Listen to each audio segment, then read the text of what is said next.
India का वैसा मसला नहीं है। India wants to be independent, वो किसी की गोद में नहीं बैठना चाह रहा, राइट। इंडिया खुद अपनी गोद बड़ा करना चाह रहा ताकि दूसरे लोग आके बैठे, पूरी थर्ड वर्ल्ड को वो अपनी गोद में बिठाना चाह रहा है ना। It wants the entire global south to sit in its lap. इसी खित्ते में हमारे साथ आजाद होने वाले मुमालिक भारत और चीन के रूप में दुनिया की बड़ी और उभरती मईशत बन चुके, लेकिन पाकिस्तान के अवाम, पाकिस्तान का आम आदमी, मजदूर, गरीब आज भी भूखे पेट, नंगे पांव और बगैर किसी छत के गुजारा कर रहे हैं। इंडिया तब सीखेगा जब चाइना इंडिया पे हमला करेगा, अगर मैंने सही सुना है तो। और अमेरिका's होप कि इंडिया, तो जब इंडिया को समझ में आएगा अगर चाइना। पाकिस्तान के आगाज से रोटी कपड़ा मकान का नारा लगाया गया, कभी सस्ती रोटी, कभी इनकम सपोर्ट प्रोग्राम, कभी पीली टैक्सी, कभी कर्ज उतारो मुल्क सवारो, कभी कामयाब जवान प्रोग्राम, तो कभी एहसास प्रोग्राम जैसे प्रोजेक्ट्स लाए। कलामे नरमो नाज़िक बेअसर है, हार्वर्ड शर्मिंदा है आज, कैम्ब्रिज वाले रो रहे हैं, ऑक्सफोर्ड वाले तड़प रहे हैं कि इन अंधों को डिग्रियां क्यों दी थी, इनको एडमिशन क्यों दिए थे यहाँ पे गए। लेकिन पाकिस्तान के मजदूर, गरीब और आम आदमी के हालात नहीं बदल सके। आज भी गरीब 2 वक्त की रोटी के लिए तरस रहा है। आज भी मजदूर को जब उजरत मिलती है ना, तो वो इतनी कम होती है कि वो सोचने पे मजबूर हो जाता है कि इससे अपने जिस्म को ढांपे या फिर पेट की भूख को मिटाए, खुद खाए। क्या वजह है कि वहां से लोग एक लोकल इंस्टीट्यूट से पढ़ के आके दुनिया को रूल इस वक्त कर रहे हैं, और हमारे 400 साल इंस्टीट्यूशन के पढ़ के मनी लॉन्ड्रिंग कर रहे हैं।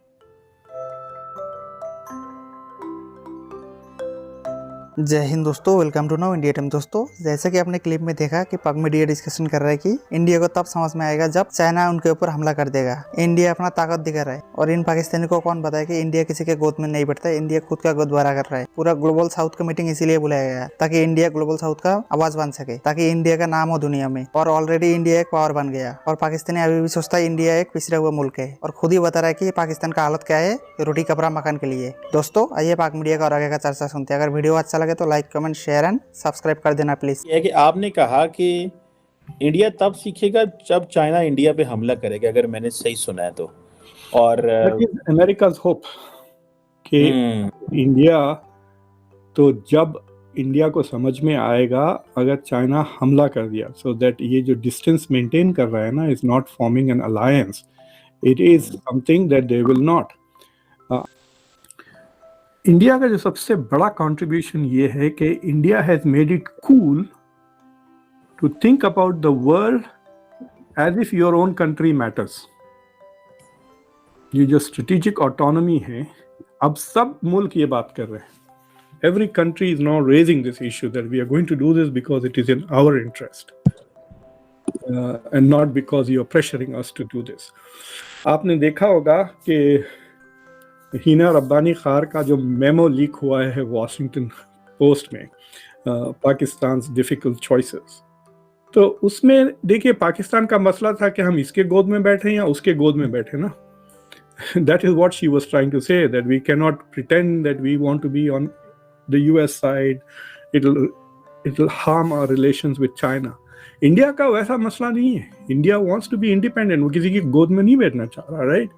इंडिया खुद अपनी गोद बड़ा करना चाह रहा ताकि दूसरे लोग आके बैठे, पूरी थर्ड वर्ल्ड को वो अपनी गोद में बिठाना चाह रहा है ना। It wants the entire global south to sit in its lap.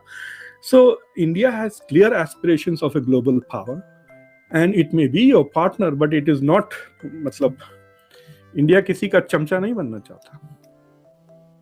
And that is what Ashley is also saying, मतलब क्योंकि वो यहाँ रहते हैं और जॉब भी यहाँ कहते हैं, and so the article is couched, मतलब जिस तरह से उन्होंने आर्टिकल को लिखा है, ऐसा लिखता है जैसे वो अमेरिका के इंटरेस्ट के बारे में बात कर रहे हैं, लेकिन वो बेसिकली इंडिया की मैसेज पहुंचा रहे हैं अमेरिका को कि इंडिया तुम्हारा चमचा नहीं बनेगा। बिल्कुल ठीक कह रहे हैं।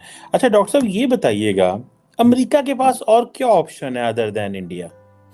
Because if they have to come on this region, तो उसके पास एक इम्पॉर्टेंट क्या ऐसा मैसेज है? Because at the end of the day जो एक्चुअली टेलस भी बात कर रहे हैं, वो यही कह रहे हैं कि ये भाई सारा कुछ ले लेंगे एंड देन वो ऑटोनॉमी भी रखेंगे, जैसे आपने भी ये सारे 20 मिनट में ये सारी बात की।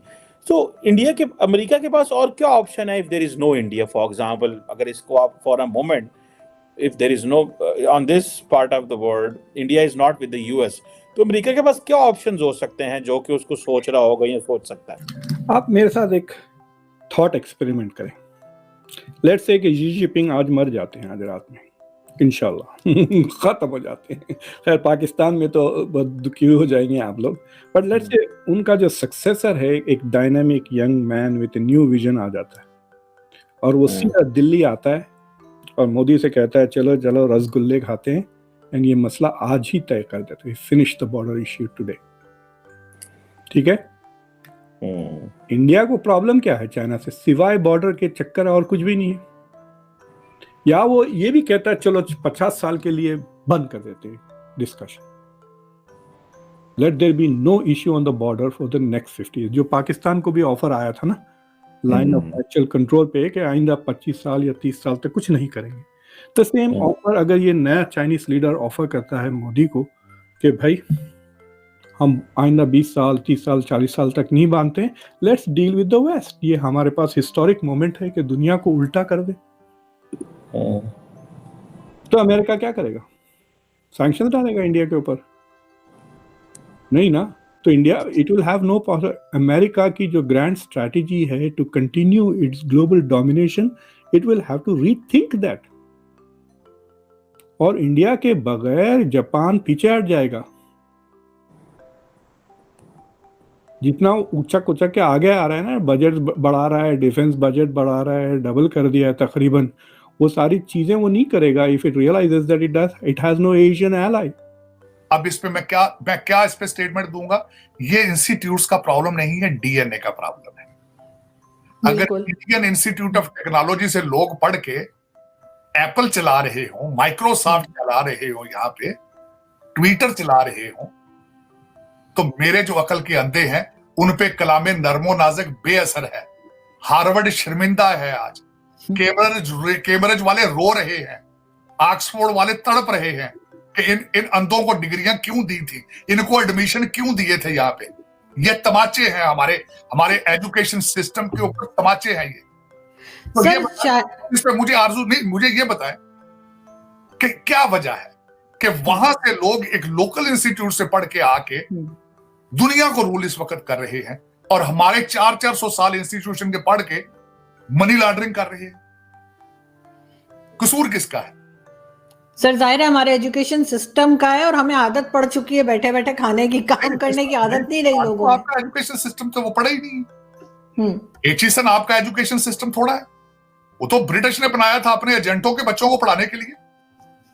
इस वक्त आपकी कौम का जो फैसला करने वाला बंदा है वो तो एचिसन से पढ़ा था। वो तो एक दिन नहीं गया आपके एजुकेशन सिस्टम में, वो एचिसन से पढ़ा। फिर वह यहाँ कोलंबिया से पहली बैचलर डिग्री है और लॉ की डिग्री कैम्ब्रिज की है।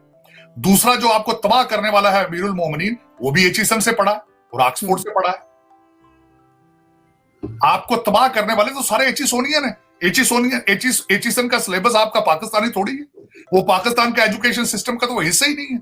लेकिन सर माइंडसेट तो तालिबानी है ना सर, तालिबानी माइंडसेट है इनका, जहां से मर्जी पढ़ ले। नहीं, एचिसन से ऑक्सफोर्ड से पढ़ के कैम्ब्रिज से इस्लाम को बेच रहे हैं।